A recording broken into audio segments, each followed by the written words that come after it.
10장에서 두 번째로 우리가 볼 내용은 크레딧 마켓 임퍼펙션과 비대칭 정보, asymmetric information입니다.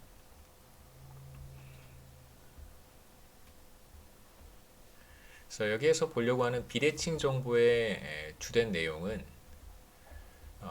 실제로 그 차입을 하려고 하는 사람들 중에서 어떤 사람들은 이제 정직한 차입자, 그러니까 뭐 굿 바로워들이라고 얘기할 수 있고 나머지 일부는 이제 bad 바로워들인데요. 굿 바로워는 이제 빌린 돈을 뭐 사실 돈은 아니죠. 이제 구매력을 빌리는 것이니까 이제 빌린 돈을 일정 기간 뒤에 100% 상환하는 사람들을 이제 굿 바로워들이라고 우리가 부를 것이고 bad 바로워들은 어떤 사람들이냐면 빌린 돈을 이제 100% 상환하지 않는 사람들을 bad 바로워들이라고 합니다. 그러니까 다시 말하면 그 떼먹기 위해서 디폴트하기 위해서 빌리는 사람들을 가리키는 것인데 전체 바로워들 중에서 알파만큼은 굿 바로워들이고 이제 원 마이너스 알파만큼은 bad 바로워들이라고 우리가 한번 이야기를 하고 비대칭 정보에 대한 설명을 할 텐데 실제로 바로워들은 자신이 굿 바로워인지 아니면 bad 바로워들인지를 알고 있지만 돈을 빌려주는 금융기관 입장에서는 차입자들이 빌린 돈을 갚을 사람들인지 아니면 이제 떼먹을 사람들인지를 구분하지 못한다는 의미에서 비대칭 정보라고 할 수 있습니다. 여기에서는 이제 비대칭 정보와 이러한 비대칭 정보가 금융 위기를 촉발할 수 있는지 이 둘 사이의 관계를 좀 보려고 하고요. 우리는 먼저 비대칭 정보에 대한 이야기를 하고 이어서 금융 위기에 대한 가능성을 보도록 하겠습니다. 앞서 봤던 이기간 모형에 이번에는 금융기관, 은행을 이제 포함시키려고 하는데 은행의 역할은 기본적으로 빌려주려고 하는 사람들로부터 돈을 받아서 빌리려고 하는 사람들에게 빌려주는 일종의 금융 중개 기능 역할을 수행하는 경제 주체라고 우리가 모형 안에서는 가정하도록 하겠습니다. Financial Intermediary는 이제 금융 중개 기관이고요.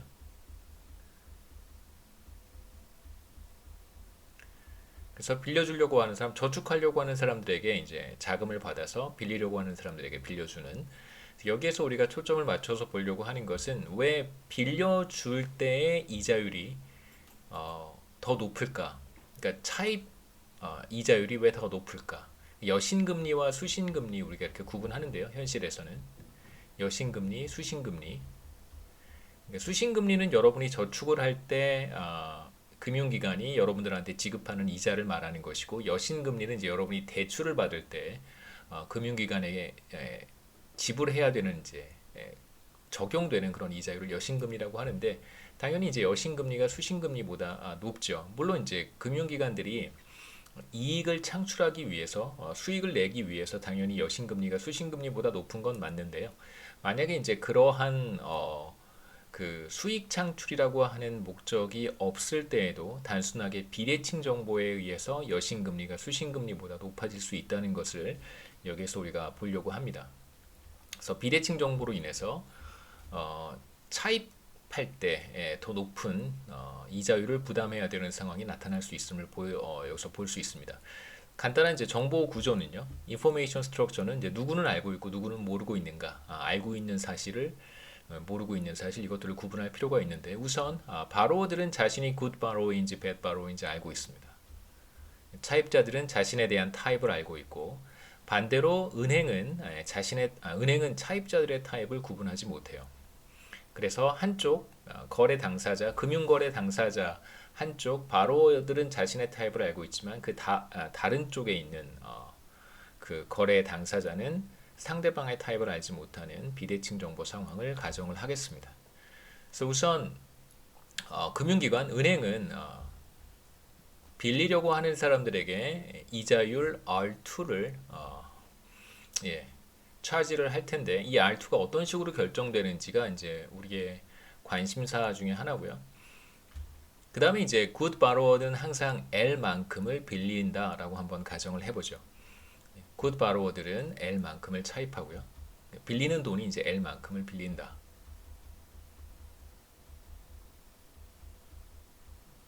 자, 그러면 bad 바로워들은 어떻게 행동해야 되냐면 만약에 그러니까 물론 배 바로들은 빌린 돈을 무조건 다 떼어먹는 사람들입니다. 그 디폴트 하기 위해서 빌리는 건데 만일 good borrower들이 빌리려고 하는 금액 L보다 더 많이 빌리면 당연히 좋겠죠. 많이 빌려서 많이 쓰고 나중에 다 안 갚으면 되니까. bad borrower들은 무조건 많이 빌리는 것이 최선인데 만일 그렇게 많이 빌리게 되면 정체가 탄로나기 때문에 절대 good borrower들이 빌리려고 하는 금액보다 더 많이 빌리려고 하지 않을 거예요. 정체가 탄로나면 안 되기 때문에. 그래서 bad borrower들은 반드시 good borrower들의 행동을 그대로 따라하게 됩니다. 그래서 미믹하게 되고요. 그래서 bad borrower들도 똑같이 good borrower들이 빌리는 금액만큼을 빌리게 되겠죠. 그래서 good borrower도 L만큼 빌리고 bad borrower도 L만큼 빌린다라고 우리가 얘기할 수 있습니다. 그래서 간단한 그 시간의 흐름을 한번 생각해 볼 텐데 순차적으로 어떠한 사건들이 일어나는지를 한번 정리해 볼 텐데 첫 번째는 저축을 하려고 하는 사람들, 그러니까 랜더들이 은행에 우리가 지금 은행을 도입을 했습니다. 은행에 이제 예금을 하게 되고요. 이때 은행은 예금자들에게 이자율 R1의 이자를 지급하게 됩니다. 그래서 R1은 주어져 있습니다. R1은 주어진 값이고요.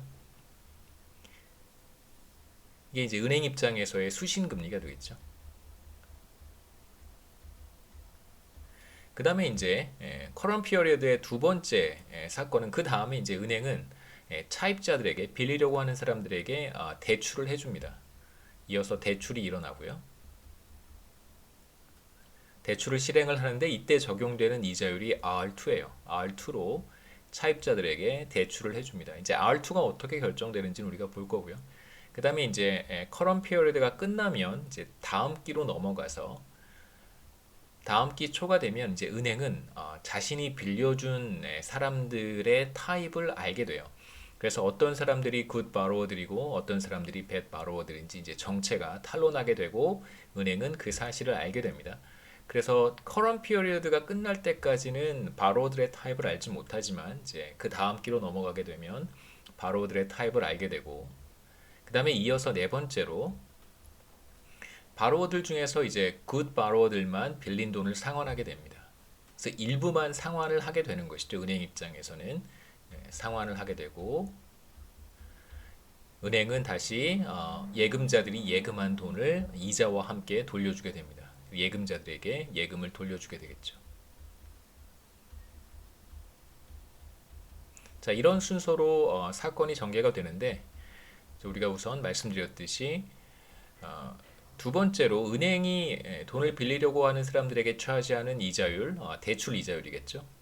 Loan Interest Rate R2가 어떻게 결정이 되는지를 우선 보고 그 다음에 이어서 보려고 하는 것은 경제 내에 bad borrower들이 더 많아진다면 그러니까 알파만큼이 good borrower들이고 나머지 1-알파만큼이 bad borrower들이라고 했는데 bad borrower들이 전보다 더 많아진다면 금융 시스템에 어떠한 변화가 나타날 것인가를 보도록 하겠습니다. 자, 우선 은행의 문제에서 과연 은행은 얼마만큼의 이자율, loan interest rate를 얼마로 차지할 것인가, 그러니까 R2를 어떻게 결정할 것인가가 사실 이제 우리가 먼저 봐야 될 문제인데요. 우선 은행의 기대 이윤을 생각해 볼 필요가 있습니다. 자, 은행이 어떤 사람에게, 그러니까 바로워에게 그 사람이 뭐 good borrower일 수도 있고 bad borrower일 수도 있는데 어떤 사람에게 1달러만큼을 대출을 해줬다라고 한번 생각을 해보죠. 1달러의 대출을 실행을 했습니다. 그러면 한 기간 뒤에 이제 다음 기가 되겠죠. 다음 기에 알파의 확률로 빌려준 돈이 회수가 되고 1-알파의 확률로 디폴트가 발생할 거예요. 왜냐하면 빌려간 사람, 빌려준 사람이 알파의 확률로 good borrower이고 1-알파의 확률로 배시기 때문에 일반적으로 확률의 의미를 적용해 볼 수 있어요. 그러니까 돈을 빌려가는 사람들 중에서 예를 들면 10%는 떼어먹는 사람들이고 이제 90%는 성실하게 돈을 갚는 사람들이다라고 한다면 누군가에게 어떤 사람에게 돈을 빌려주었을 때 은행이 그 사람이 상환할 확률을 이제 0.9다라고 얘기할 수 있겠죠. 그래서 뭐 일종의 이제 이걸 우리가 love large numbers 대수의 법칙이라고 얘기하는데요.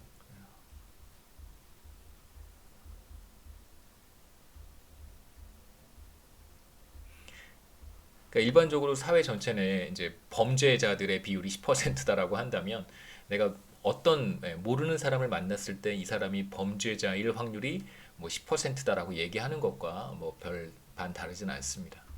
그래서 1달러의 론을 실행을 했을 때 은행이 알파의 확률로 원금과 이자를 돌려받을 수도 있고 1 알파의 확률로 원금과 이자를 돌려받지 못할 수도 있습니다. 제가 간단하게 한번 풀어볼 텐데요.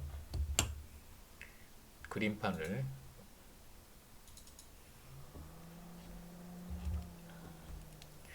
그래서 1달러의 대출을 실행을 하게 되면 1달러의 대출을 실행을 하면 이제 알파의 확률로 원금과 이자를 돌려받게 되고요. 1달러에 대한 원금과 그 다음에 이자율은 R2만큼 차지를 하게 되는데 우리가 보려고 하는 문제가 간단한 은행의 기대 이윤으로부터 과연 얼마만큼의 이자율을 차지하는 것이 은행 입장에선 최선인가를 보려고 합니다. 그 다음에 이제 1 알파의 확률로 아무것도 돌려받지 못하는 거죠. 예, 제로 아무것도 돌려받지 못합니다. 그렇다면 은행의 기대 수입은 얼마가 되냐면 이제 알파의 확률로 1 R2 그 다음에 1달러를 돌려받고요. 그 다음에 1 알파의 확률로 아무것도 돌려받지 못하겠죠. 그래서 기대 수입은 그냥 알파의 1 플러스 R2라고 이야기할 수 있습니다. 뭐 1달러니까요. 1달러는 굳이 우리가 표현하지 않아도.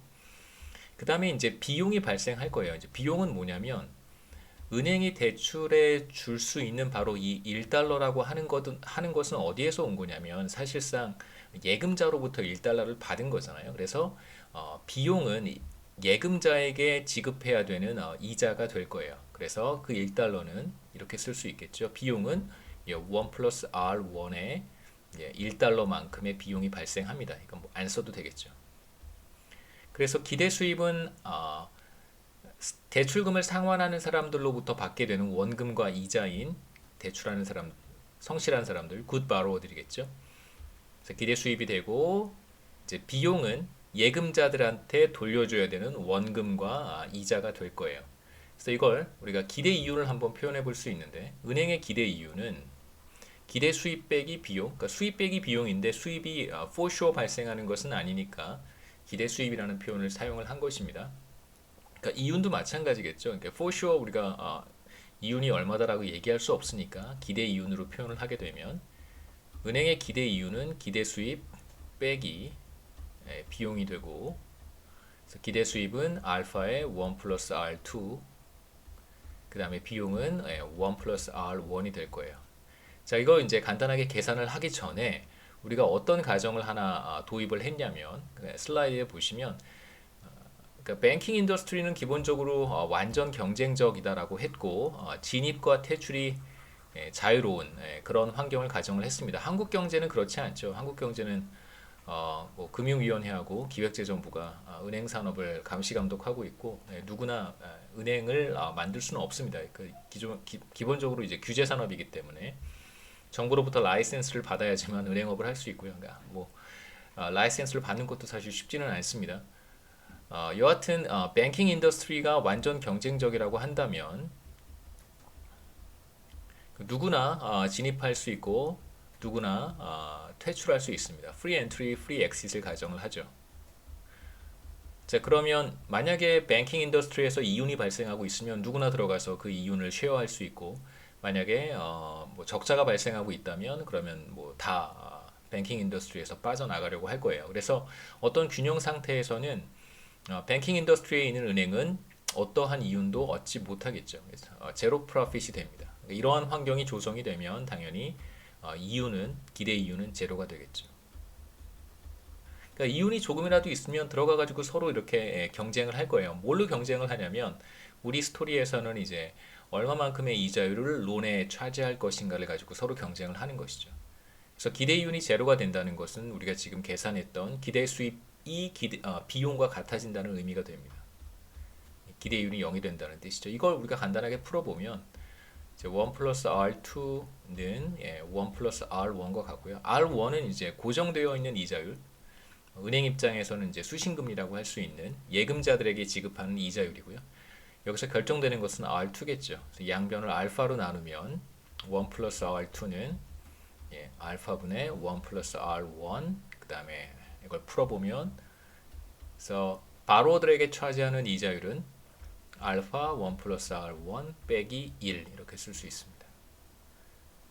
바로 이게 은행이 돈을 빌리려고 하는 사람들에게 차지하는 론에 대한 이자율이라고 할 수 있고요. 대출금리. 그래서 같은 결과를 우리가 여기에서 얻을 수 있습니다. 말씀드렸듯이 이제 뱅킹 인더스트리가 경쟁적이라고 한다면 진입과 퇴출이 자유롭기 때문에 기대 이유는 이제 균형에서 0이 될 것이고요. 그때 우리가 이자율을 이렇게 찾을 수 있습니다. 이제 한 가지 생각해 볼 만한 것은 만약에 경제 내에 bad borrower들이 없다면 그렇다면 이제 알파는 1이 되겠죠.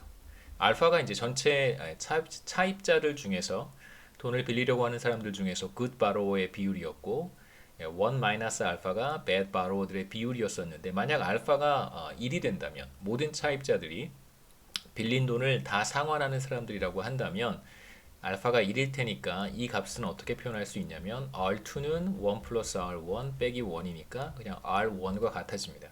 그러니까 은행 입장에서 뭐 여신금리, 수신금리, 은행의 수익성을 내야 될 필요가 없는 경쟁적인 환경이라고 한다면 그렇다면 당연히 차입자들에게 차지하는 대출금리는 수신금리와 같아질 거예요. 예금금리와 대출금리가 같아질 것입니다. 그러니까 비대칭 정보가 없는 경우라고 할 수 있겠죠. 혹은 뭐 모든 차입자들이 굿 바로워들이라고 한다면 사실 다 상환할 테니까. 그런데 만일 알파가 1보다 작다고 한다면 어떻게 될까? 돌아가서 보겠습니다. 만일 알파가 1보다 작다고 한다면 그렇다면 문제는 심플해지죠. 문제는 비교적 단순해집니다. 자, 이거 한번 보시죠. 마지막 식에서 자, 만약에 알파가 1보다 작아진다면 이 전체 값은 더 커지겠죠. 그래서 이렇게 쓸 수 있습니다.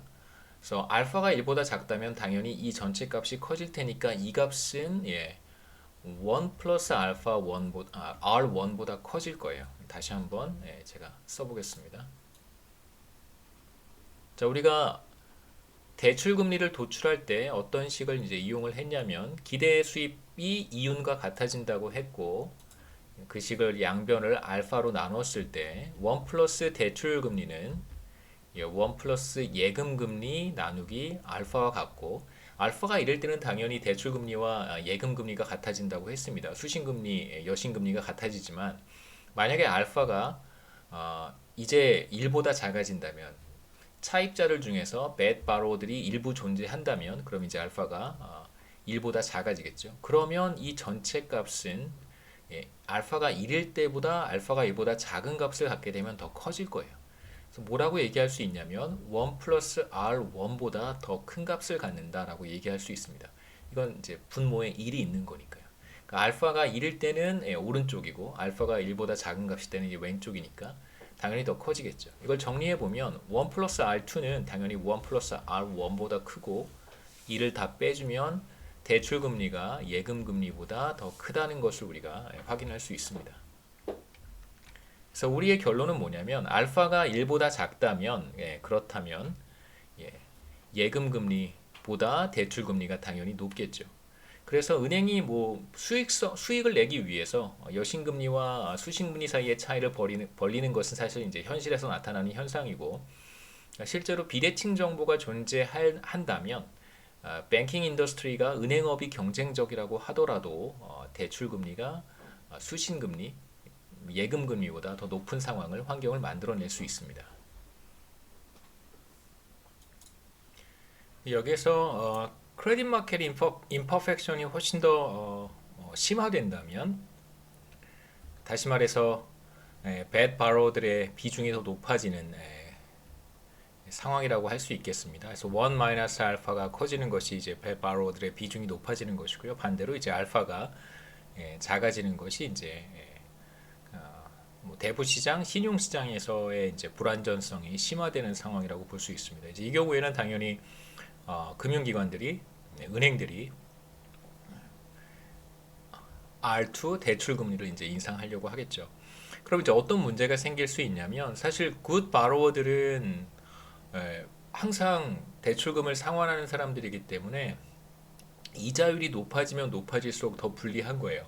그래서 굿 바로워들은 1달러를 빌렸을 때 만약에 모든 사람이 굿 바로워들이라고 한다면 그냥 당연히 R1의 대출 금리가 적용이 되겠지만 bad borrower들이 일부 존재하기 때문에 R1보다 높은 이자를 부담을 해야 됩니다. 그래서 실제로 bad borrower들이 존재하기 때문에 대출 금리가 높아지고 그로 인해서 good borrower들은 이만큼의 프리미엄을 추가로 부담해야 되는 그런 문제가 생기겠죠. 그러니까 bad borrower들이 떼어먹는 금액만큼을 good borrower들이 이렇게 골고루 나눠서 부담하는 상황이 나타나는 것입니다. 모든 사람이 이제 good borrower인 경우 왼쪽 그림과 이제 일부가 bad borrower인 경우 어떻게 상황이 달라질 수 있는가를 이제 볼 텐데요. 우선 모든 사람들이 good borrower라고 한다면 그럼 당연히 대출 금리는 예금 금리와 같아질 것이고요. 그래서 지금 우리는 차입자들의 문제, 바로어들의 문제를 보고 있습니다. 그래서 인다우먼트 포인트가 여기일 때 바로어들이 직면하게 되는 예산 제약이라고 하는 것은 빌려줄 때와 빌릴 때의 이자율이 같으니까 이 경우에는 빌릴 때와 빌려줄 때의 이자율이 같습니다. 빌릴 때와 빌려줄 때의 이자율이 같겠죠.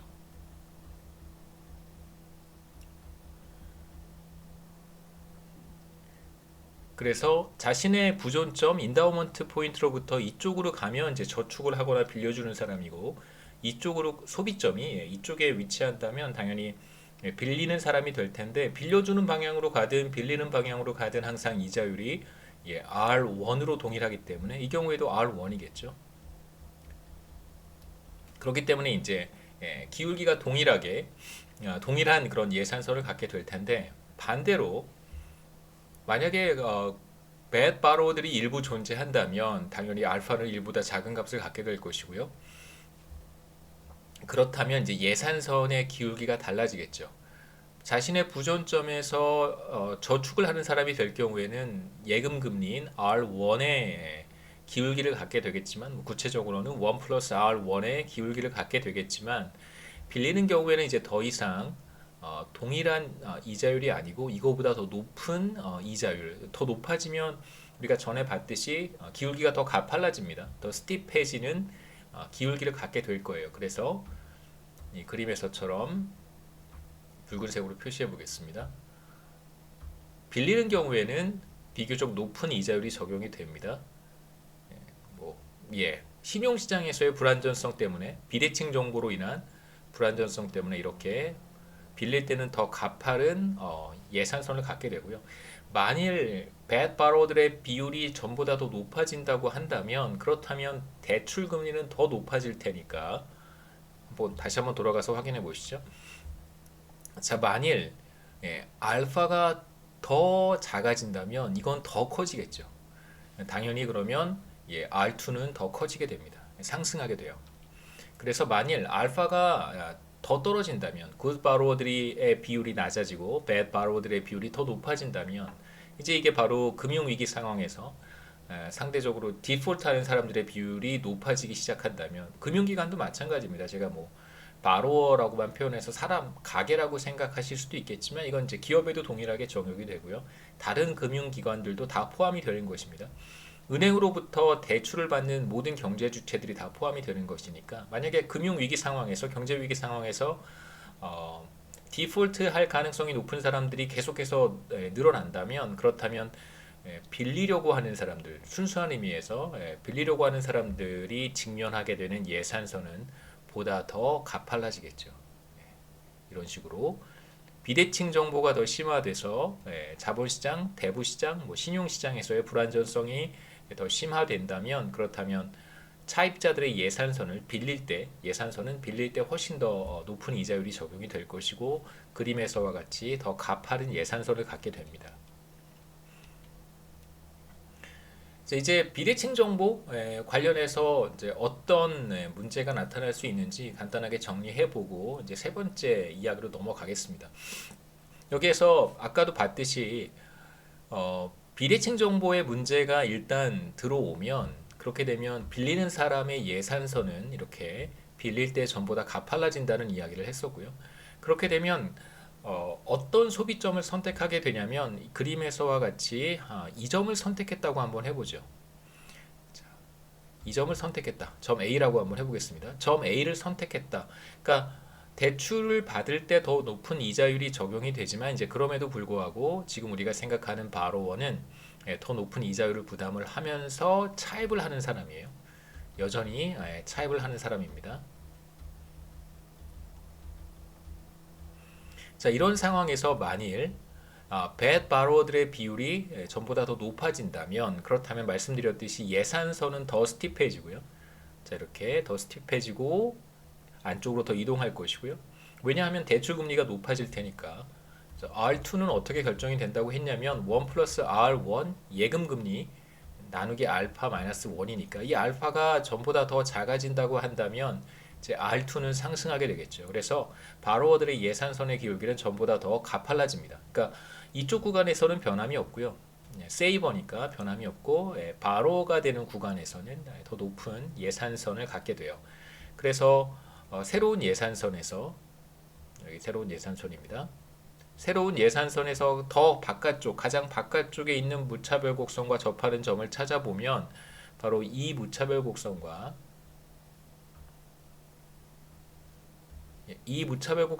접하게 될 것이고요. 새로운 무차별 곡선은 이전의 무차별 곡선과 이전의 무차별 곡선보다 더 안쪽에 있으니까 효용은 떨어졌다고 우리가 이야기할 수 있고 효용 수준은 떨어지고요. 이 그림에서 우리가 또 하나 비교해 볼 수 있는 것은 현재 소비가 이쪽이 현재 소비잖아요. 현재 소비는 줄어든다는 것도 확인할 수 있습니다. 그래서 bad borrower들의 비율이 높지 않았을 때, 비율이 높지 않았을 때는 이만큼을 소비했지만 이제 알파가 떨어져서, 그러니까 bad borrower들이 늘어나서 알파가 떨어지면 그로 인해서 더 높은 이자율을 부담해야 되기 때문에 소비가 줄어들겠죠. 현재 소비가 줄어듭니다.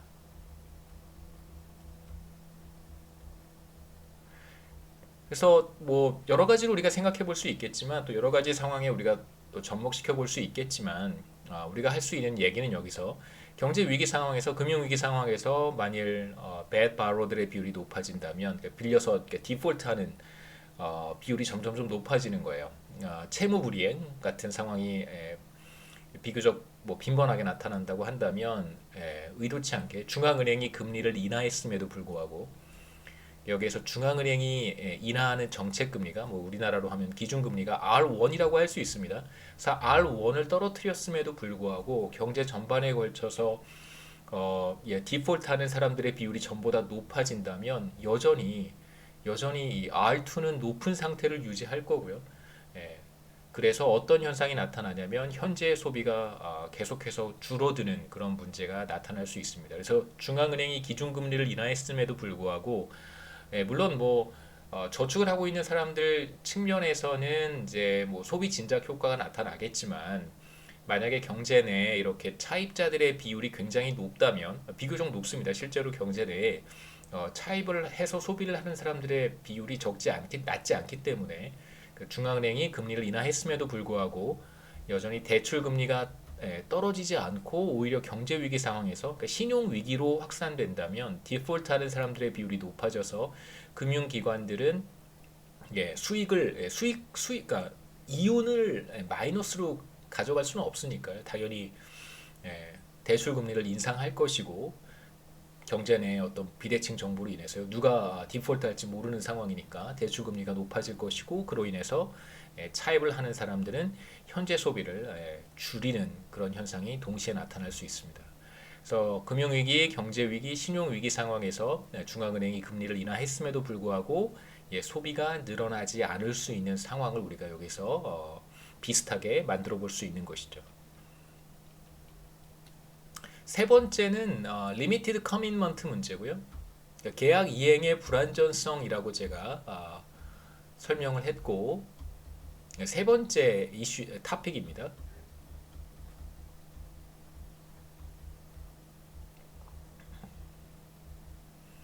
그 다음에 이제 우리가 여기에서 생각해 볼 수 있는 해결 방안은 그러니까 금융기관들이 누군가에게 돈을 빌려주는 거잖아요. 그런데 빌려간 사람이 디폴트를 할 수 있는 상황이라면 금융기관은 어떻게 하냐면 담보를 설정하게 합니다.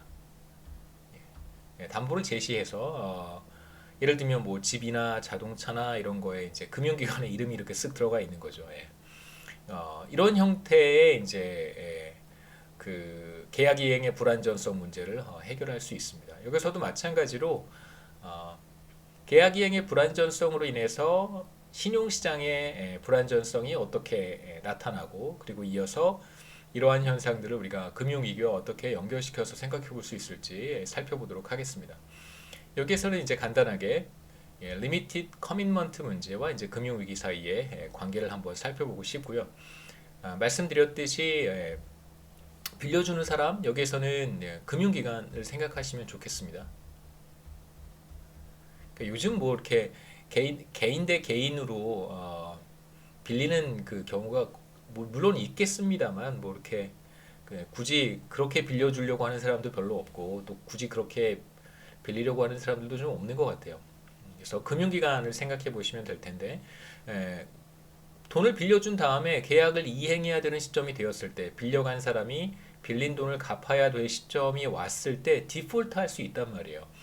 그러니까 디폴트에 따른 페널티가 분명히 존재해요. 그러니까 돈을 빌려갔는데 금융기관으로부터 뭐 기업이든 개인이든 빌렸는데 만기 시점이 도래했음에도 불구하고 채무를 이행하지 않는 경우, 그 채무 불이행이겠죠. 그럼 이제 뭐 현실에서는 법원이 나서서 뭐 채무 조정을 한다든가 뭐 1억 원을 빌렸는데 그 중에 뭐 한 2천만 원에서 3천만 원 정도만 상환하고 이제 뭐 채무 관계를 이제 종료한다든가 이제 이런 식의 뭐 그 법률들이 있기 때문에 사실 페널티가 없는 것은 아닙니다만 그러니까 사실상 1억 원을 빌렸는데 1억 원을 다 갚을 필요가 없을 수도 있는 거예요. 뭐 자산이 충분하지 않다던가 뭐 여러 가지 이제 자신이 처한 그런 여러 가지 상황들을 뭐 여러 가지 뭐 채널을 통해서 뭐 입증할 수 있으면 채무를 100% 상환하지 않을 수도 있는 게 이제 현재 법 실정이기도 합니다만 뭐 여하튼 우리가 생각해 볼 수 있는 것은 물론 자신이 1억 원을 빌렸다고 하더라도 1억 원을 다 갚지 않을 수 있는 상황이 지금 나타날 수 있는 것이니까 어쨌거나 리미티드 커밋먼트 문제가 지금 우리가 보려고 여기 이그젬플에서 보려고 하는 상황보다는 현실에서 그렇게 심각하지는 않겠지만 어느 정도 우리가 납득해 볼 수 있는 이해해 볼 수 있는 상황이라고도 할 수 있습니다. 그래서 금융기관은 돈을 빌리는 사람에게 담보를 제공하도록 바로어가 컬레터럴을 포스트하도록 요구하고 있습니다. 컬레터럴이 담보겠죠. 담보를 제시하도록 그렇게 요구를 하고 있고요. 그래서 가장 보편적인 사례가 바로 집이 아닐까 싶습니다. 그래서 여기에서는 우리가 앞서 봤던 이제 이기간 모형이죠. 투 피리어드 모형에 주택이라고 하는 형태의 이제 자산을 도입을 할 거예요. 그래서 자산은 여기선 뭐 주택을 어떻게 구입하고 뭐 주택 시장이 어떻게 되고 이런 얘기는 전혀 하지 않고요. 굉장히 복잡해질 테니까 여기서의 주택은 주택을 보유하고 있는 사람이 주택을 담보로 해서 차입을 하는 그러한 상황을 살펴보도록 하겠습니다. 그래서 소비자는 포텐셜 바로어고 이 사람은 이제 차입을 하는 사람인데 주택 사이즈가 H인 주택을 소유하고 있습니다. 그리고 주택의 가격은 이건 이제 뭐 H를 평수라고 생각하시면 되고요. 뭐 30평, 뭐 40평 이렇게 생각하시면 되는데 요즘은 다 제곱미터를 또 써야 되죠. 뭐 제곱미터, H 제곱미터, 평방미터라고 생각하시면 좋고 그 다음에 단위 가격이라고 하는 것은 평당 얼마 혹은 뭐 스퀘어미터당 얼마 뭐 이렇게 단위 가격이라고 생각하시면 됩니다. 평당 가격.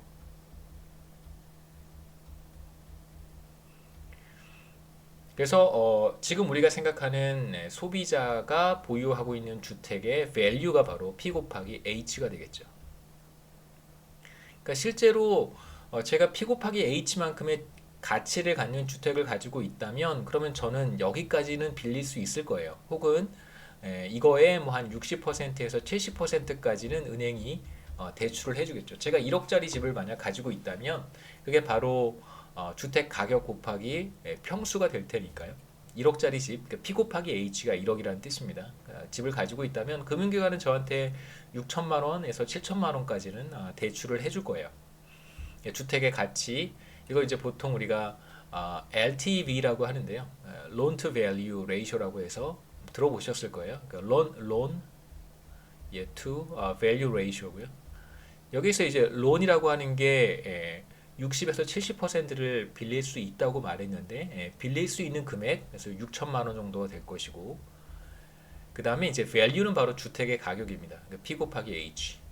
그래서 빌리는 금액과 담보로 제공한 담보물의 가치가 이제 value에 해당하는 것이고요. 그래서 LTV가 이 경우에 뭐 한 60%, 70% 된다 이렇게 얘기할 수 있겠죠.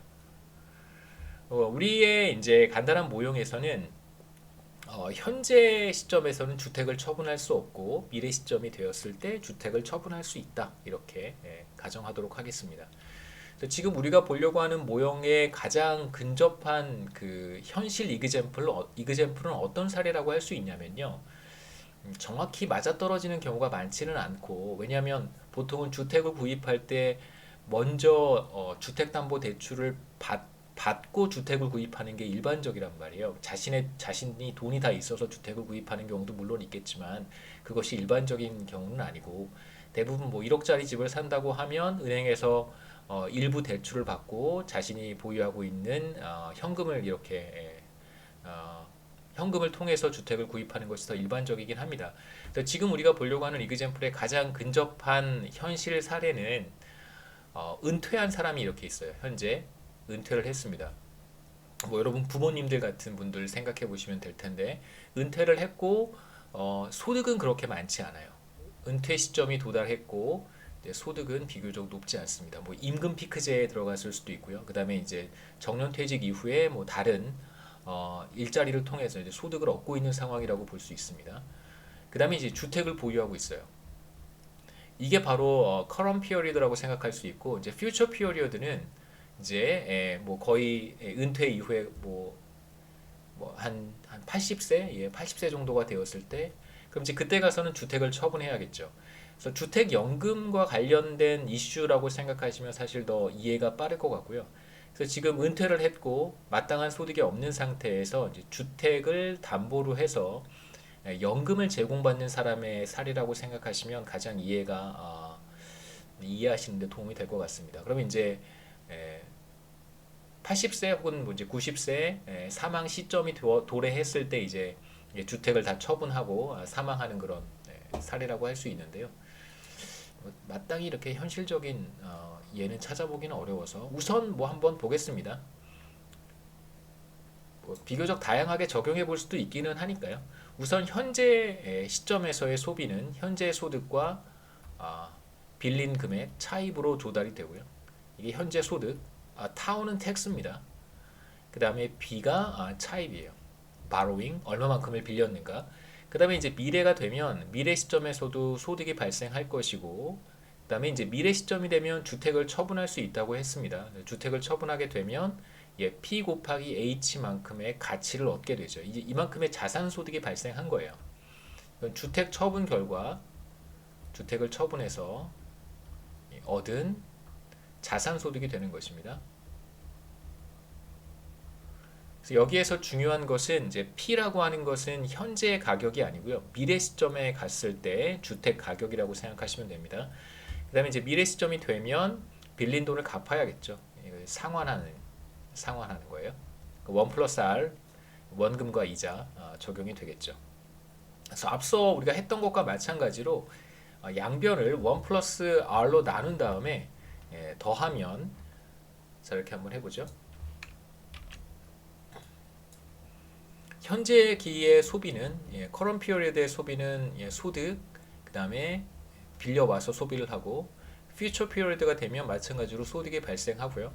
주택을 처분합니다. 여기서 중요한 것은 이제 P는 미래 시점에서의 가격이에요. 현재 시점에서 측정한 가격이 아니고 미래 시점에서의 가격입니다.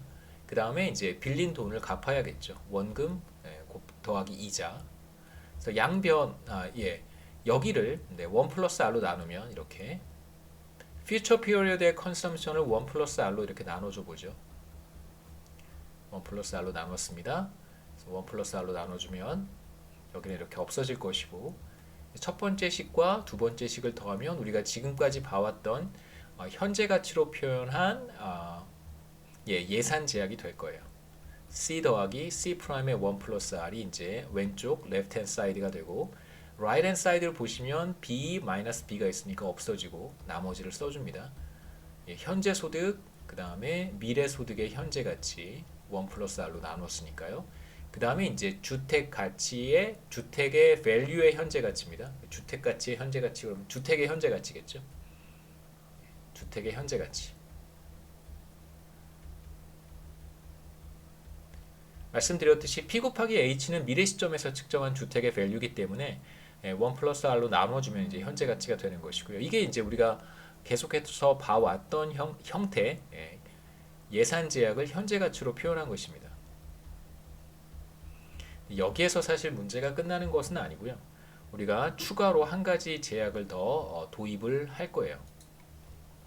우리가 도입하려고 하는 제약이 바로 collateral constraint라고 해서 담보 제약이 들어갑니다. 담보 제약이라고 하는 것은 뭐냐면, 지금 우리가 보려고 하는 모형에서 어떤 사람이 지금 차입을 하고 싶은데 차입을 할 수 있는 금액에 제한이 있는 거예요. 그러니까 자기가 원하는 만큼 다 빌리지 못하는 상황이 발생할 수도 있습니다. 뭐 빌리려고 하는 금액이 많지 않다면 그럼 뭐 당연히 그만큼 다 빌릴 수 있는데, 빌리려고 하는 금액이 굉장히 많은 상황에서 제가 이걸 다 상환할 수 있을지 금융기관이 의심스럽다면 이제 담보를 제공하라고 할 거예요. 예를 들면 제가 1억짜리 집을 가지고 있습니다. 미래 가치라고 한번 표현해 보죠. 그런데 제가 지금 1억 원보다 더 빌리고 싶어요. 예를 들면 2억 원을 빌리고 싶어요. 그러면 금융기관 입장에서는 상환해야 되는 시점에 갔을 때 제가 2억 원을 다 갚지 못할 수도 있잖아요. 그러면 이제 담보를 제공하라고 할 텐데 실제로 담보 가치가 1억밖에 되지 않습니다. 근데 저한테 2억 원을 빌려주고 나서 담보를 제가 만일 상환하지 않는 디폴트하는 경우에, 그러면 주택을 압류한 다음에 뭐 경매에 붙여서 잘 팔면 1억 원 받을 수 있겠죠. 실제로는 주택 가격 100%다 받지, 공시지가 100%다 받는 경우는 별로 없으니까요. 지금같이 부동산 시장이 과열되어 있는 상황에서는 경매를 통해서 뭐 공시 가격을 다 받을 수는 있겠지만 대체로 이제 그런 경우는 지금과 같은 상황에서나 가능한 일이지 보통은 그렇지 않으니까요. 그럼 금융기관에서는 당연히 1억 이상 빌려주기를 꺼려 하겠죠. 그래서 우리가 생각해 보려고 하는 것이 바로 담보제약입니다.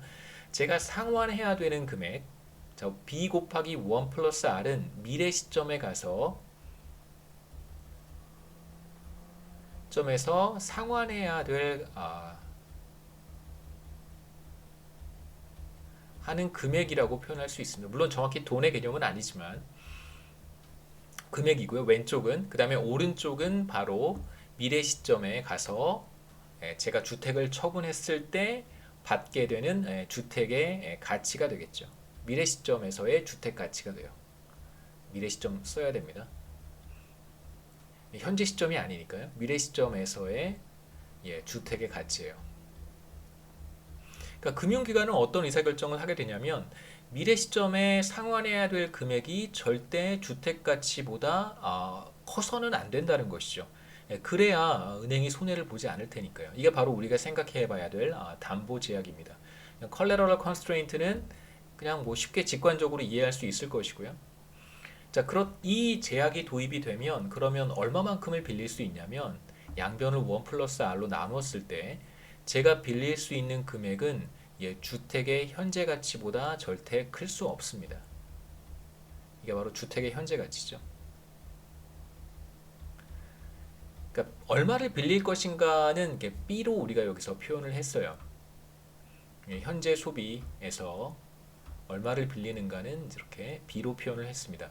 제가 빌릴 수 있는 금액이 바로 주택의 현재 가치보다 작거나 같아야 된다. 절대 주택의 현재 가치를 넘어서 빌릴 수는 없다는 거예요. 왜냐하면 미래 시점에 갔을 때 상환해야 되는 금액이 주택 가치보다 커지기 때문에, 그렇게 되면 제가 디폴트 했을 때 은행이 손실을 입게 되잖아요. 예, 그런 것을 미연에 방지하기 위해서 이러한 담보 제약을 우리가 생각해 볼 수 있습니다. 자, 우리 한 가지 한번 생각해 볼 문제가 과연 그렇다면 이 담보 제약을 어떻게 표현해 볼 수 있을까? 기본적으로 예산 제약을 다시 한번 제가 써보겠습니다. 현재 가치로 표현한 예산 제약은 이렇게 우리가 그냥 쓸 수 있었어요. 예, 현재 소득, 그 다음에 미래 소득, 그 다음에 주택 가치, 주택의 현재 가치 이렇게 표현할 수 있는데, 자, 이걸 이제 우리가 그림으로 나이스하게 이렇게 표현할 수 있을 거예요. 이렇게 예산 제약을 이렇게 잘 표현할 수 있을 겁니다. 그러니까 미래 소비, 현재 소비인데, 그렇다면 이제 담보 제약이라고 하는 것을 어떻게 표현할 수 있을까? 제가 빌릴 수 있는 돈은 절대 주택의 현재 가치보다 클 수 없습니다. 이게 바로 담보 제약이죠. 이걸 어떻게 표현할 수 있을까? 좋은 방법은 current period consumption에 대한 식으로 돌아가는 겁니다. 현재 소비는 바로 현재 소득 더하기 빌린 금액과 같아요. 대신에 이제 B 대신에 바로 주택의 현재 가치를 이용하는 것입니다. 자, 보시면 B는 반드시 뭐보다 작거나 같아야 되냐면 주택의 현재 가치보다 작거나 같아야 돼요.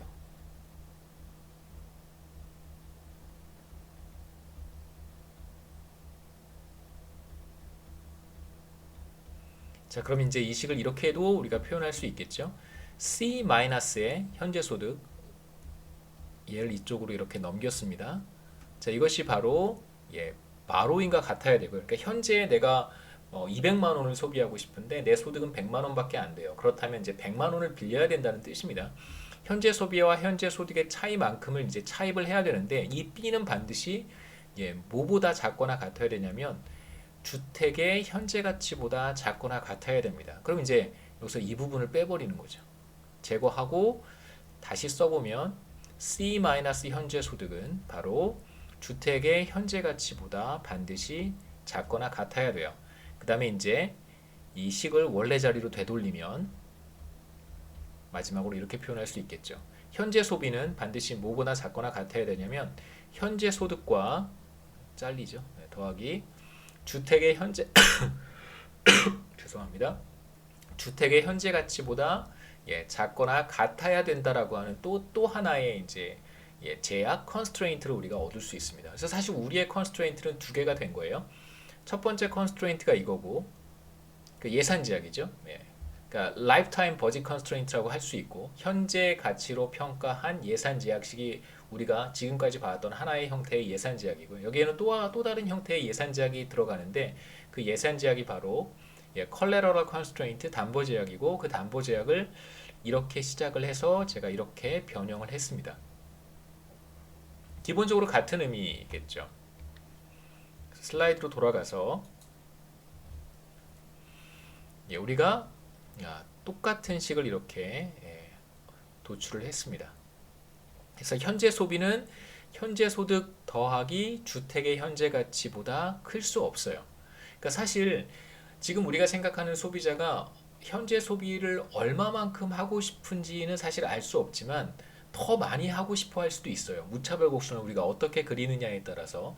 그러니까 주택의 가치가 매우 낮은 그런 사람을 우리가 생각해 본다면 주택의 현재 소득도 굉장히 작고요. 그 다음에 주택의 현재 가치도 굉장히 작아요. 그런데 미래 소득은 굉장히 큰 사람이 있을 수 있겠죠. 그러니까 이런 사람의 경우에 미래 소득을 끌어와서 현재 소비하고 싶을 수도 있습니다만 그런데 이제 그럴 수가 없는 상황일 거예요. 이러한 제약이 부과가 되기 때문에 그럴 경우에 이런 형태의 사람들, 이런 유형의 사람들은 어떤 의사결정을 하게 될까? 자, 우선 두 가지 예산 제약을 전에 우리가 봤던 형태, 현재 소비와 미래 소비에 어떻게 두 가지 형태의 예산 제약을 표현할 수 있을까? 우선 첫 번째 제가 개인적으로 한번 그려보고 그림판에서 돌아와서 설명하도록 하겠습니다. 자, 우리는 지금 두 가지 형태의 예산 제약을 가지고 있어요. 하나가 바로 lifetime budget constraint라고 하는 거고요. 현재 소비 더하기 미래 소비, 예, 평생 소득의 현재 가치죠. 예, Y 뭐 등등등 플러스 여기에 이제 예, 주택의 현재 가치까지 포함을 시켜서 그림을 그리면 됩니다. 그래서 예산 제약은 똑같이 표현하시면 돼요. 이제 뭐만 고려하면 되냐면 마지막에 주택의 현재 가치만 고려해서 생각해 보면 되겠죠. 그러니까 가로축과 만나는 점은 어떻게 될까? 요 점은 어떻게 될까? 예산선 그냥 이렇게 그리면 되고요.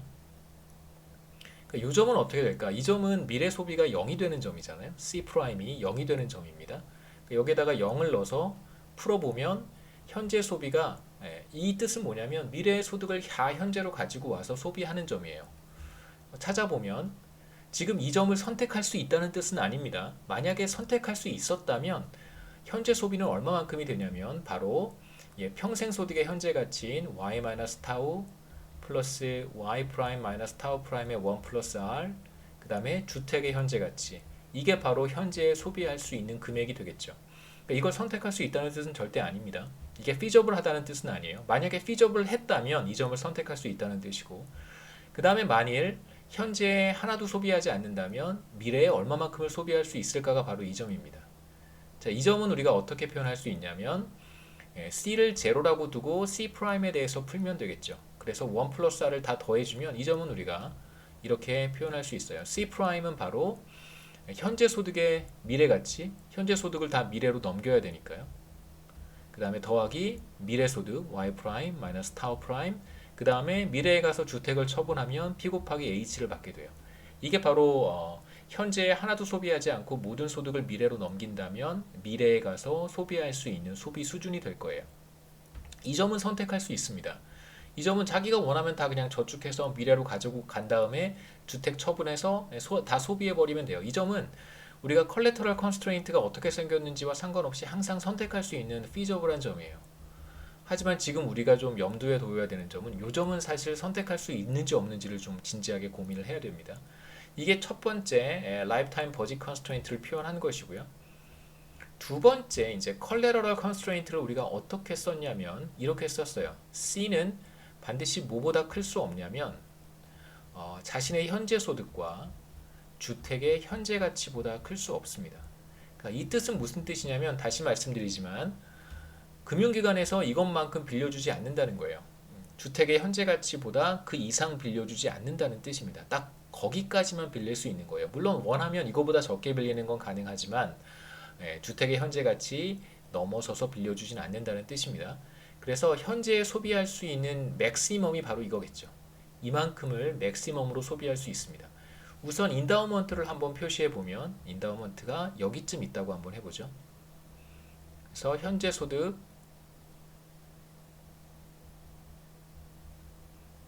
자 이게 현재 소득이고요. 자 y-타우라고 불러보겠습니다. 그 다음에 이제 미래 소득은 동시에 두 가지를 고려하셔야 돼요. 미래 소득은 반드시 PH를 여기 표현하셔야 됩니다. 그래서 요 점은 우리가 이렇게 표현할 수 있겠죠. y 프라임 마이너스 타우 프라임 더하기 주택 가치. 이게 바로 미래의 부존점에 해당된다고 할 수 있어요. 그 중요하진 않으니까. 자, 지금 요 점을 우리가 어떻게 표현할 수 있냐면 주택의 현재 가치입니다. 주택의 현재 가치가 여기 어디쯤 있겠죠. 자, 요만큼이 바로 주택의 현재 가치라고 생각하시면 돼요. 1 플러스 R 이만큼이 현재 소득이고 그 다음에 주택의 현재 가치만큼 빌릴 수 있어요. 그러니까 맥시멈 빌릴 수 있는 금액이 바로 요만큼이 되겠죠. 이만큼이 최대 빌릴 수 있는 금액이에요. 그 이 이상은 빌려주지 않는다는 거죠. 왜냐하면 다음 기회에 가서 디폴트 할 수도 있으니까 주택의 현재 가치만큼만 빌려준다는 뜻입니다. 최대 빌릴 수 있는 금액이에요. 자, 지금 이 제약이 의미하는 것은 현재 소비는 절대 현재 소득과 주택의 현재 가치를 넘어설 수 없다라는 걸 의미를 합니다. 그래서 이걸 한번 그림으로 표현해 보면 이렇게 수직선을 그려보고요. 자, 요 값이 바로 요 값이 y-타우 더하기 주택의 현재 가치가 돼요. 그러니까 현재 소비는 절대 이걸 넘을 수 없단 말이에요. 그러니까 여기가 현재 소비입니다. 현재 소비는 이걸 넘을 수 없어요. 다시 말하면 이쪽으로 갈 수 없다는 뜻입니다. 이쪽은 feasible하지 않다는 뜻이에요.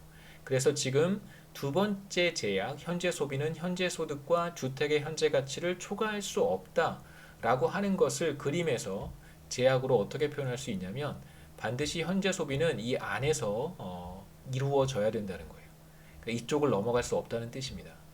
그러니까 실제로 lifetime budget constraint는 우리가 처음 봤던 이러한 삼각형이잖아요. 이게 바로 lifetime budget constraint인데 그러니까 이쪽 점을 선택할 수 없다는 거예요. 왜냐하면 빌릴 수 없기 때문에 그러니까 금융기관에서 저를 믿을 수 없어서 제가 디폴트 할 수도 있기 때문에 저를 믿을 수 없어서 빌려줄 수 없다는 것입니다.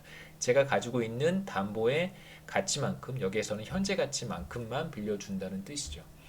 그래서 첫 번째 예산 제약에 따르면 이 밑에 영역을 다 선택할 수 있지만 이게 바로 첫 번째 예산 제약, 그러니까 Lifetime Budget Constraint가 의미하는 것은 이 삼각형 안에서는 다 선택할 수 있다는 게 첫 번째 예산 제약이지만 첫 번째 예산 제약은 기본적으로 뭘 가정한 거냐면 빌리고 빌려주는 것이 완전히 자유로울 때는 이 삼각형 안에 있는 점을 다 선택할 수 있어요. 그러니까 이 점도 선택할 수 있죠. 다 저축해서 모든 소득을 미래로 보낸 다음에 미래에 다 소비하는 점 선택할 수 있고 반대로 이 점도 선택할 수 있습니다. 빌리고 빌려주는 것이 자유롭다면 미래 소득을 다 끌어와서 현재에 다 소비해버리는 거예요. 그런데 지금 어떤 문제가 발생하고 있냐면 내가 얻게 될 미래 소득을 믿지 못하는 거죠. 금융기관은 그 미래 소득을 담보로 잡을 수는 없으니까 그 미래 소득까지 담보로 잡을 수 있었더라면 저는 마음껏 빌리고 빌려주는 그런 상황이 되겠지만 금융기관은 저의 미래 소득은 믿을 수 없고 제가 지금 가지고 있는 주택만을 믿을 수 있다는 뜻입니다. 그래서 주택의 현재 가치만큼만 빌려줄 수 있다는 거고요. 그 예산 제약이 바로 이 직선의 왼쪽 면적을 의미를 해요. 그렇다면 지금 제가 선택할 수 있는 영역은 결과적으로 여기 사다리꼴이 되겠죠. 제가 선택할 수 있는 초이스는 이렇게 이 영역으로 줄어들게 됩니다. 돌아가서요. 첫 번째 얘기했던 예산 제약이 바로 이 직선이고 그 다음에 이제 부존점은 현재의 소득이 y-타우니까 그리고 미래의 소득은 미래 소득과 그 다음에 미래의 주택을 처분해서 얻게 되는 자산의 가치 PH만큼이 이제 저의 미래의 부존점이 됩니다. 이 부존점을 선택할 수도 있고요. 혹은 저축을 할 수도 있고 이제 이 점이 저축하는 점일 것이고 혹은 차입을 할 수도 있습니다. 두 번째 우리가 고려해야 되는 예산 제약은 바로 이거겠죠.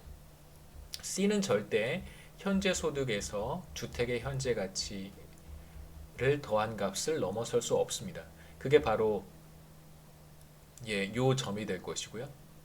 여기가 y-타우의 주택의 현재 가치에 대응하는 점이고 바로 요 차이만큼이 주택의 현재 가치겠죠. P 곱하기 H의 1 플러스 R. 현재 소비는 절대 이쪽으로 넘어갈 수 없다는 뜻이에요. 그래서 제가 회색으로 표시를 했습니다. 회색으로 표시를 했고 보시면 이제 이쪽 영역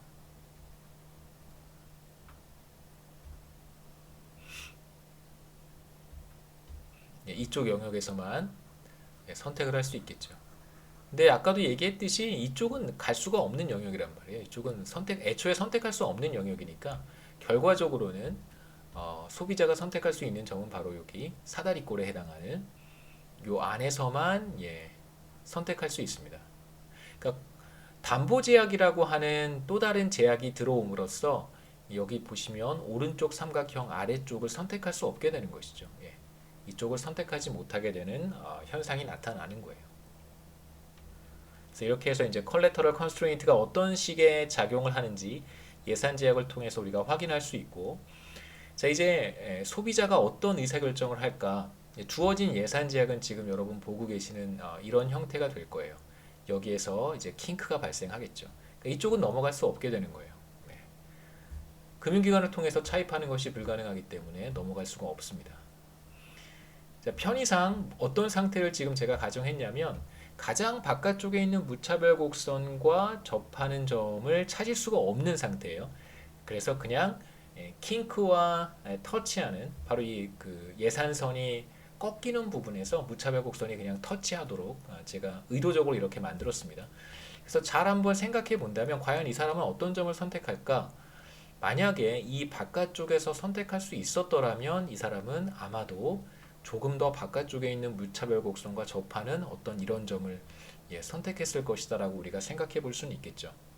그러니까 실제로 자신이 원하는 차입의 규모는 지금 이만큼을 빌리고 있는 거잖아요. 자신의 현재 소득은 y-타우인데 이 사람이 최선의 선택을 한 점은 바로 요 점입니다. 요 점은 주택의 현재 가치만큼만 빌린 거예요. 그런데 원래 이 사람의 베스트는 뭐냐면 주택의 현재 가치에 조금 더 빌리는 것이 이 사람에게는 최선이라는 뜻이죠.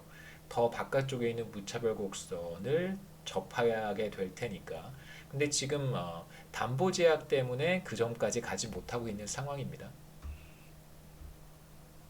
다시 말씀드리면 이 사람은 자신의 주택 가치, 주택의 현재 가치만큼만 차입을 하고 있는 것이고요. 그러니까 맥시멈 빌릴 수 있는 건 다 빌리고 있는 상태인 거예요. 근데 사실은 가능하다면 더 많이 빌리는 것을 원하는 사람인 것이죠. 주택의 현재 가치만큼 이 사람의 차입의 크기는 바로 주택의 현재 가치만큼입니다. 그래서 현재 소비는 바로 자신의 collateral constraint와 같아져요. 우리가 collateral constraint가 바로 뭐였었냐면 C는 현재 소득 플러스 주택의 현재 가치보다 절대 클 수 없다라고 하는 게 collateral constraint였는데 지금 이게 등호로 성립하고 있는 거잖아요. 이런 경우는 이제 우리가 뭐라고 얘기하냐면 제약이 등호로 성립한다 또는 바인딩한다라고 이야기를 합니다. 등호로 성립할 때 이러한 제약이 바인딩한다 이렇게 얘기를 해요. 그래서 주택의 현재 가치만큼 빌릴 수 있을 만큼을 다 빌리는 상태입니다. 그래서 차입의 규모는 바로 주택의 현재 가치가 되겠죠. 그래서 요 길이만큼이 B스타가 되고, 그래서 미래 시점에 가면 이제 어떻게 되냐면 주택 처분에서 다 상환하고요. 미래 소득을 그대로 소비하게 됩니다. 미래 소득을 그대로 소비하게 됩니다. 그래서 미래 소비는 미래 소득과 같아지고 주택의 가치만큼을 현재로 끌고 와서 소비하는 상태인데 말씀드렸듯이 이 사람의 베스트는 미래 소득도 일부 더 끌어와서 소비하는 것을 이제 좋아하는 사람이다라고 얘기할 수 있어요. 왜냐하면 예산선과 탄젠트하지 않았기 때문에 물론 제가 이렇게 의도적으로 그렸습니다만 우리가 한번 생각해 보려고 하는 마지막 이슈는 뭐냐면 만일 주택 가격이 변한다면 어떻게 될까? 주택 가격 P가 하락한다면 다시 말하면 담보로 제공한 주택의 가격이 하락하는 것입니다. 담보 가치가 떨어지는 것이죠. 자, 그러면 미래 소비, 현재 소비, 그 다음에 차입의 규모는 각각 어떻게 될까? 우리가 살펴봐야 되는데 우선 예산 제약이 어떻게 달라지는지를 볼 필요가 있습니다. 그림 다시 한번 들어가 보죠. 이 그림에서 뭐 좀 지저분하긴 하지만 지우기 전에 하나만 좀 확인해 보셨으면 하는 게 주택 가격 P가 어디에 나타나냐면 바로 예산선 가로축과 접하는 예산선 여기에 나타나고요. 여기에 P가 보이시죠? 노란색으로 제가 표현했습니다. P가 여기 하나 나타나고 다른 색으로 할까요? P가 여기 하나 나타나고 그 다음에 동시에 세로축의 절편에 해당하는 여기에도 P가 나타납니다. 그러니까 P가 하락했다라고 하는 것은 예산선이 전체적으로 이렇게 안쪽으로 이동할 것이다 라고 우리가 예상해 볼 수 있겠죠. 그러니까 미래소득을 다 현재로 끌어와서 소비를 할 때 소비할 수 있는 점이 전보다는 줄어든다는 거예요. 왜냐하면 주택가격이 하락했으니까. 반대로 주택가격이 상승했다면 당연히 예산선은 바깥쪽으로 이동하겠죠. 자, 그 다음에 두 번째 담보제약에도 이게 담보제약이란 말이에요. 담보제약에도 어떤 변화가 나타나냐면 바로 P가 하락하게 되면 이게 바로 빌릴 수 있는 맥시멈인데 주택의 현재 가치가 바로 빌릴 수 있는 맥시멈이잖아요. 근데 P가 하락하게 되면 빌릴 수 있는 맥시멈이 그만큼 줄어들게 됩니다. 그래서 이 담보 제약을 보여주는 이 세로축, 죄송합니다. 가로축, 이게 뭐죠? 세로축에 평행한 이 직선도 이제 이렇게 안쪽으로 이동하겠죠. 그래서 정확히 얼마만큼 이동하는가 비교해 보면 한번 이제 지우고 다시 한번 제가 그려보겠습니다. 얼마만큼 이동하는가 각각 우선 예산 제약부터 생각해 보시죠. 라이프타임 버짓 컨스트레인트에서 가로축과 만나는 점, 그러니까 미래 소득을 다 현재로 끌어와서 소비를 한다면 얼마만큼을 소비할 수 있는가? 현재 소득 다 소비할 수 있고, 그 다음에 미래 소득의 현재 가치 소비할 수 있고, 그 다음에 주택의 현재 가치 소비할 수 있습니다. 근데 P가 하락한다면 정확히 요만큼, 뭐 어느 정도인지 모르겠지만 한 요 정도만큼 이렇게 왼쪽으로 이동하겠죠. P가 뭐 델타 P만큼 하락했다면 정확히 어떻게 표현할 수 있을까요? P 1 플러스 델 마이너스라고 할까요? 1 마이너스 델타 P가 됐다면 새로운 가격은 원래 가격은 P였고 새로운 가격 P 프라임은 P에서 1 마이너스 델타 P만큼 이제 하락했다 라고 보셔도 좋겠습니다. 이러면 조금 복잡해질까요? 이렇게 쓸까요? 그러면 자, P 마이너스 델타 P, 그러니까 이전 수준보다 델타 P만큼 가격이 하락했다 라고 한다면 자, 이 점은 어떻게 이동하냐면 한번 계산을 간단하게 해보죠. 자, 그러면 PH1 플러스 R에서 여기만 눈여겨보시면 됩니다. 이게 어떻게 달라진 거냐면 P 프라임의 H의 1 플러스 R로 달라진 거잖아요. 가격이 하락했으니까 P에서 P 프라임으로. 그런데 P 프라임은 뭐와 같냐면 P 빼기 델타 P와 같으니까 1 플러스 R로 써줄 수 있고 이 식을 다시 잘 안 보이시죠? 이쪽에 쓰겠습니다. P 델타 새로운 가격은 P에서 델타 P만큼 하락하는 거고요. 1 플러스 R 이걸 다시 쓰면 이렇게 정리해 볼 수 있습니다. 1 플러스 R에 P 곱하기 H 그 다음에 마이너스 델타 P H 1 플러스 R. 그러니까 실제로 가로축에서 이만큼이 왼쪽으로 이동했다라고 얘기할 수 있겠죠. 여기에서 얼마만큼 왼쪽으로 이동하냐면 델타 P 이게 중요한 게 아니고요. 제가 지금 설명하려고 하는 것은 담보 제약이 이동한 크기랑 예산선이 이동한 크기랑 똑같다는 걸 제가 보여드리고 싶어서 계산을 간단하게 하는 것입니다. 그 다음에 이제 담보 제약 한번 생각해 보죠. 두 번째로 담보 제약은 우리가 이렇게 표현을 했습니다. 두 번째로 담보 제약은 C는 절대 현재 소득, 주택의 현재 가치보다 클 수 없다는 거고요. 마찬가지로 주택 가격이 P에서 P 프라임으로 하락했고 P 프라임은 P 빼기 델타 P라고 썼습니다.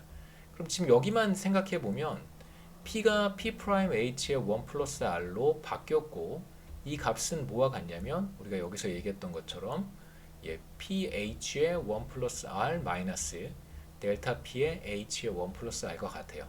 그러니까 담보 제약이라고 하는 것도 여기에서 이제 왼쪽으로 이동할 텐데 가격이 상승하면 정확히 얼마만큼 이동하냐면 예산선이 이동한 길이만큼 똑같이 이동하게 됩니다. 이렇게 이동하겠죠. 여기에서 이동한 거리랑 얘가 이동한 거리랑 정확히 같다는 뜻입니다. 이 거리랑 이 거리랑. 자, 이걸 말씀드리려고 이제 간단하게 설명을 한 것이고요. 그렇다면 P가 하락했을 때 어떠한 변화가 나타날까? 예산선도 안쪽으로 이동하게 되고 그 다음에 담보 제약도 왼쪽으로 이동하게 됩니다. 그래서 그림에서 보시면 자 이렇게 우리가 얘기해 볼 수 있겠죠. 예산선 정확히 안쪽으로 이렇게 이동하고 그 다음에 collateral constraint도 정확히 이렇게 안쪽으로 이동하게 됩니다. 그래서 제가 그림을 그린 것은 이제 만나는 점이 예전에는 이 점이었는데 만나는 점이 이제 이 점으로 달라지겠죠.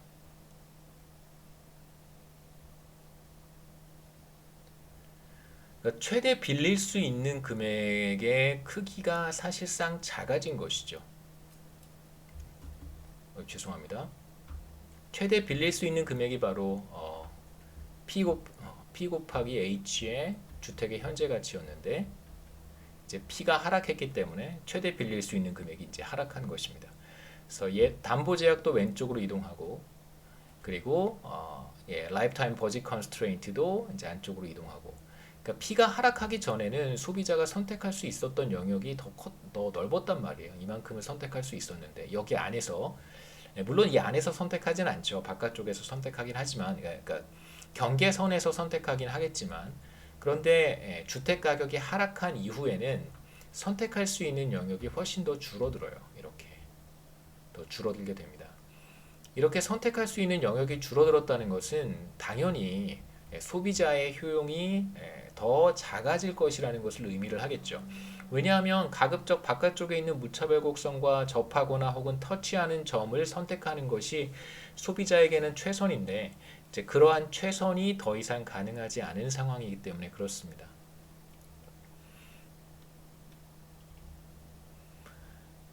자, 이제 두 점을 비교해서 한번 생각해 볼 텐데 주택 가격이 하락하기 전에 O1이라고 하는 점을 우리가 선택했다라고 앞서 이야기를 했었고요. 이제 주택 가격이 하락한 다음에 여전히 소비자는 이제 어떤 점을 선택하고 있냐면 이 점을 선택하고 있다라고 한번 가정해 보겠습니다. 그러니까 이건 이제 제가 뭐라고 표현했냐면 여전히 담보 제약이 등호로 성립하는 상태인 거예요. 그러니까 그 점보다 조금 더 안쪽에 있는 무차별 곡선과 만나는 한 점을 선택할 텐데 제가 의도적으로 탄젠트 하는 점을 선택하는 것이 아니라 마찬가지로 예산선의 킹크와 터치하도록 O2를 선택한다고 가정을 했습니다. 여기서 이제 그 표현이죠. 소비자의 담보 제약이 등호로 성립하는 점에서 선택을 한다 이런 뜻입니다. 등호로 성립하도록 그러니까 여전히 이제 킹크를 선택한다는 뜻이고요. 비교해 보면 결과적으로 소비자는 어떤 의사결정을 하고 있는 거냐면 주택 가격이 하락했음에도 불구하고 자신이 빌릴 수 있는 맥시멈을 여전히 빌리고 있는 거예요.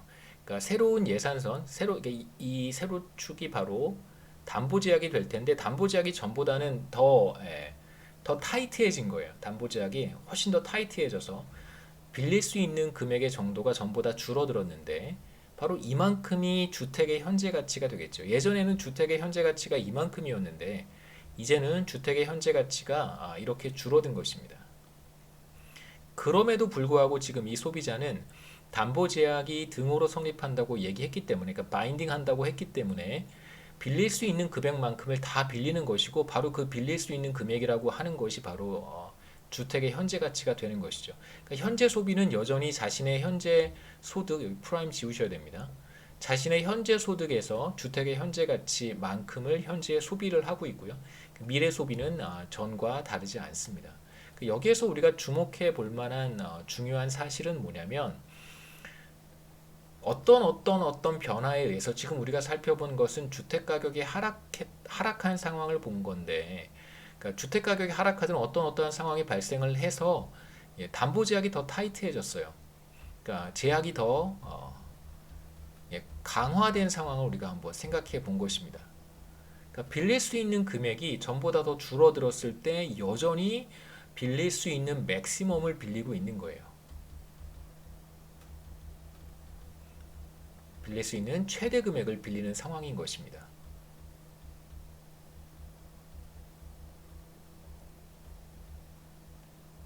그러니까 우리가 이것을 경제 위기나 이제 금융 위기 상황하고 앞서 두 번째 asymmetric information에서 이야기했던 것처럼, 그러니까 bad borrower들의 비율이 높아질 때 비슷하게 우리가 연장해서 생각해 볼 수 있습니다. 그 주택 가격이 하락하는 상황이 나타난다면 경제 위기 상황에서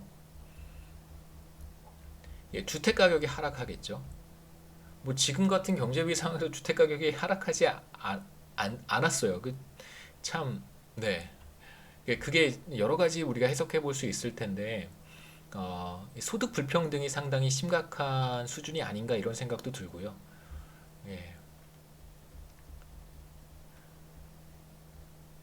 여러 가지 많은 생각들을 해보는데, 비교적 저금리 상황에서 뭐 대출을 받을 수 있다면 이제 주택을 구입할 수도 있을 텐데, 그러니까 비교적 유동성이 풍부한 사람들이 경제 내에 적지 않은 비중을 차지하는 것은 뭐 틀리지 않는 사실인 것 같고, 동시에 유동성이 풍부하지 못한 사람들도 경제 내에 상당한 비중을 차지하는 것 같다는 생각도 들고요.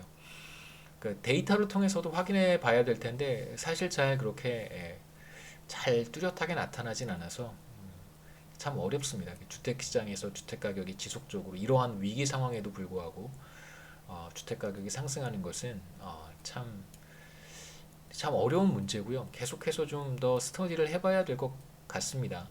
여하튼 경제 위기 상황에서 일반적으로 주택 가격이 하락하는 것은 맞고요.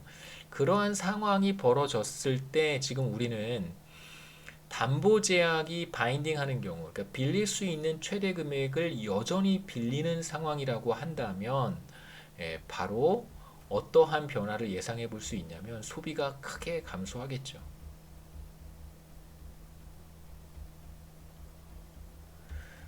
경제 위기 상황에서 주택 가격이 폭락했습니다. 그럼에도 불구하고 사람들은 자신이 빌릴 수 있는 금액만큼을 계속해서 빌려서 소비를 한다면 주택 가격의 하락만큼 소비의 감소가 나타나겠죠. 그러니까 결국은 주택 가격이 하락해서 빌릴 수 있는 어떤 맥시멈이 줄어든 거잖아요. 빌릴 수 있는 여력이, 차입 여력이 이만큼 줄어든 거예요. 그림에서 보시면 빌릴 수 있는 여력이 사실 이만큼 줄어든 거잖아요. 이만큼 줄어든 것은 순수하게 주택 가격이 떨어졌기 때문에 이만큼을 못 빌리는 거예요. 그러니까 주택 가격이 하락해서 결과적으로 차입의 제약을 더 강하게 받는데 그게 모두 다 어디로 연결이 되냐면 현재 소비의 감소로 연결된다는 것입니다. 우리가 앞서 얘기했던 것과 이렇게 종합적으로 한번 연결시켜 보면 경제 위기, 금융 위기가 발생했습니다. 그래서 주택 가격이 떨어지고요. 중앙은행은 금리를 낮췄어요. 그런데 지금 우리가 두 번째 에이스메트릭 인포메이션이라든가 지금과 같은 상황을 복합적으로 한번 적용해 보면 경제 내에 디폴트하는 사람들의 비율은 계속해서 높아져요. 중앙은행이 금리를 인하했음에도 불구하고 시중은행들이나 금융기관들은 금리를 인하할 생각이 전혀 없고 오히려 더 높은 이자율을 차지를 하기 시작합니다. 왜냐하면 디폴트하는 사람들이 점점점 늘어나고 있으니까 채무 불이행 가능성을 최소화해서 금융기관들의 손실을 줄여야 되잖아요. 그렇기 때문에 오히려 대출 금리가 상승하게 되고 그 다음에 주택 가격이 폭락하니까 사람들은 여전히 그럼에도 불구하고 빌릴 수 있는 최대 금액을 빌리고 있습니다. 그렇다면 현재 소비는 크게 하락한다라고 우리가 얘기할 수 있겠죠. 물론 이게 그 경제 위기 상황에서 모든 스토리에 이게 전체 이야기를 다 보여주는 것은 아니고 우리가 이제 한 단면 차입 제약이라든가 여러 가지 비대칭 정보, 그 다음에 담보 제약 이런 것들이 복합적으로 작용했을 때 현재 소비가 어떻게 반응할 수 있는가를 한번 들여다볼 수 있는 중요한 어떤 메시지가 있다고 생각하고요. 앞서 이제 우리가 봤던 리카르디안 이퀴벌런스 티오럼과는 굉장히 다른 메시지를 10장에서는 보여주고 있습니다. 그래서 간단하게 정리를 해보면 신용시장 혹은 대부시장, 금융시장 다 좋습니다. 크레딧 마켓의 불안전성이 어떤 계약 이행의 불안전성, 리미티드 커밋먼트 문제로 인해서 발생한다면 그렇다면 주택 가격이 하락해서 담보의 가치가 크게 떨어진다면 그거에 상응해서 소비가 크게 감소할 수 있다라고 하는 사실을 우리가 확인한 것입니다. 물론 모든 사람들이 다 담보 제약이 바인딩 하도록 의사결정을 하지는 않겠죠. 그러니까 무슨 뜻이냐면 빌릴 수 있는 맥시멈을 다 빌리고 있었다라고 우리가 생각할 필요는 없어요. 지금 우리는 어떤 상황을 본 거냐면 주택 가격이 하락하기 전에도 사람들은 빌릴 수 있는 최대만큼을 빌렸고, 그렇죠? 빌릴 수 있는 맥시멈을 빌리고 있었고, 주택 가격이 하락한 이후에도 여전히 빌릴 수 있는 최대 금액을 빌리고 있다라고 사실 가정을 한 것인데 이러한 가정 때문에 사실상 주택 가격 담보 가치의 하락이 결과적으로 소비의 하락으로 연결되는 것인데 이거에 대해서 사실 문제 제기를 할 수 있습니다. 과연 사람들이 자신이 빌릴 수 있는 맥시멈만큼을 다 빌리고 있는가? 더 빌리고 싶은데 그렇지 못한 상황인가? 자, 이것이 바로 담보 제약이 등호로 성립한다, 바인딩한다라고 우리가 표현하는 건데요. 실제로 그렇지 않다고 보는 것도 저는 어렵다고 생각합니다. 보통 담보 제약이 바인딩하는 것이 사실상 조금 더 일반적인 경우가 아닌가라고 생각하고요. 이러한 경우에 당연히 컨섬션 스무딩은 나타나기 어렵겠죠. 그러니까 보시면 주택 가격이 하락했을 때 현재 소비는 이만큼 줄어들지만 미래 소비는 달라지지 않습니다. 그 미래 소비는 일정하고 현재 소비가 확 떨어진 거예요. 그러니까 이건 컨섬션 스무딩이 아니잖아요. 담보 가치가 떨어졌을 때 현재 소비도 조금 줄어들고 미래 소비도 조금 줄어들어야 되는데 이런 형태의 컨섬션 스무딩이 지금 우리 스토리에서는 나타나지 않을 수 있다는 것입니다. 그래서 다양한 요인에 의해서 지금 특히 우리가 10장에서 들여다봤던 내용은 이제 크레딧 마켓에서의 불안전성이라고 하는 것이 굉장히 심각하다면 우리가 앞서 얘기했던 리카르디안 이퀴벌런스 디오럼이 성립하지 않을 수 있다. 그러니까 사실상 굉장히 그러니까 리카르디안 이퀴벌런스 디오럼이 성립하도록 만드는 조건들이 비교적 강하다라고 우리가 생각해 볼 수 있겠죠. 여기까지가 10장이고 다음 시간에 이제 이어서 11장 이야기를 하도록 하겠습니다.